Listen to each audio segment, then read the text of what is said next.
Greetings, this is Scotty Reed of Black Talk Radio News. Catch my live broadcast every Tuesday night at 8 o'clock p.m. Eastern Time on blacktalkradionetwork.com. On this particular video, I want to take a look at a comment that was tweeted out, as you can see, about 12 hours ago. This was yesterday on the Dr. Martin Luther King Jr. holiday that is recognized by the United States. So some people get a day off, some people don't. Anyway, we got Dr. Boyce Watkins on here asking a question: would Dr. King be proud of the black community today? And I tell you, this guy really gets under my skin at times. I have a personal history with Dr. Boyce Watkins. I think he is a black conservative in the closet. Some of the things that he says, I would expect to come from the mouths of people like Ben Carson and other black conservatives who had this pull yourself up by your bootstrap mentality and want to blame black folks entirely for their condition. So listen, pride comes before a fall. And we are told, spiritual people, we know that we should guard against getting a big head and being puffed up and just being so proud in ourselves. That's why I had to learn how to take compliments from people, because I don't want to be getting a big head or anything about anything that I'm doing it, because I'm not doing it for compliments or anything. I'm doing a job because it needs to be done. But this comment really disgusts me on several levels. The first level it disgusts me on, this is the type of dumbed down stuff that is promoted to black people. Would Dr. King be proud of the black community today? And so I responded to Dr. Boyce Watkins and I asked him, what kind of question is that? Dr. Watkins apparently doesn't know what Dr. King stood for. Okay, Dr. King would not be taking these little sly, underhanded, backstabbing comments about the black community. Do we have criminal elements within the black community? Yes, we do. All communities have those elements. Are there things that people do that we're not proud of or what have you? Yes, no doubt. But it ain't a matter of me being proud of the black community. It isn't a matter of them needing my approval. No, it's not about that. But in the context of Dr. King's legacy, I don't think Dr. King will be judging black people. What, you think that there weren't criminal elements during the time of Dr. King? Come on now. There has always been a criminal underground.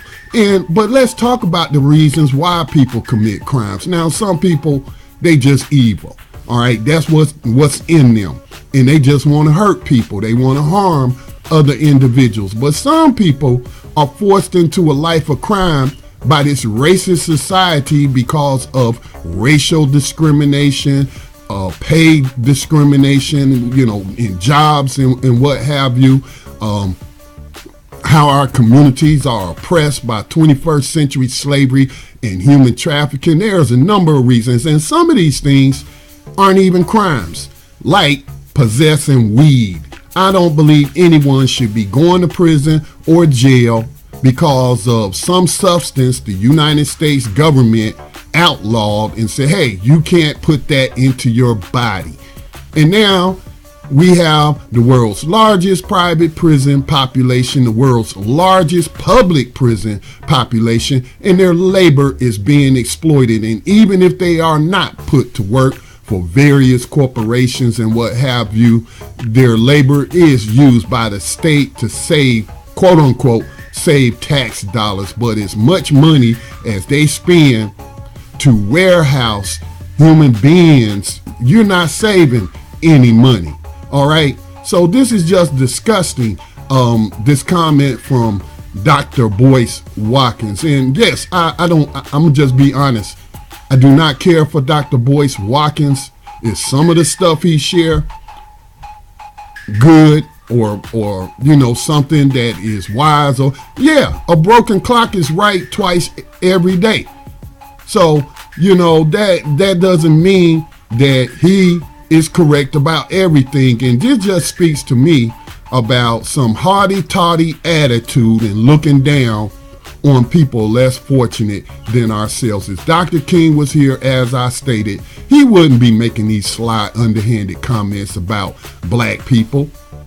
He would be blasting on the United States for the prison slavery, the engineered poverty. One of the last things he was working on was a poverty tour and reparations. He'd be blasting on the institutional racism, the slave catcher police brutality, the U.S. militarism, especially with a guy like Trump who seems intent on starting a war with every country on this planet. It's crazy. And he would also be blasting on capitalism, something that Dr. Watkins promotes as a savior for the black community. Well, again, he must not have listened to many of Dr. King's speeches, because Dr. King would not be approving of him promoting black capitalism in this rigged venture capitalist system as some kind of savior for black people. That sound like some conservative type crap or ideology. Okay? So I'm just tired of this guy dumbing down the black community, exploiting the black community, and exploiting Dr. King, because Dr. King would not be coming out his mouth like that. And again, this guy has stolen ideals from me without giving me any kind of credit. Yvette Carnell of Breaking Brown has talked about how he has used people to write articles for Your Black World and not paying them.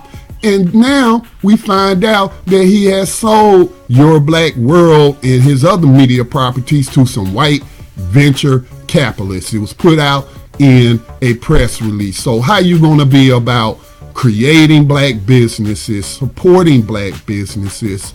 And it seems to me your solution is create a business, grow it, and sell it to white folks.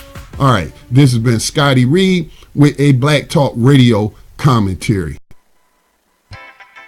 Hi, the Black Talk Media Project would like to invite you to become a member of the BTR Community subscription-based social media platform. BTR Community is a platform that was set up for the listening audience of Black Talk Radio Network, the #1 independent black radio network online. For just $24 per year, your subscription gives you access to an interactive space to share information with like-minded people with your privacy guaranteed.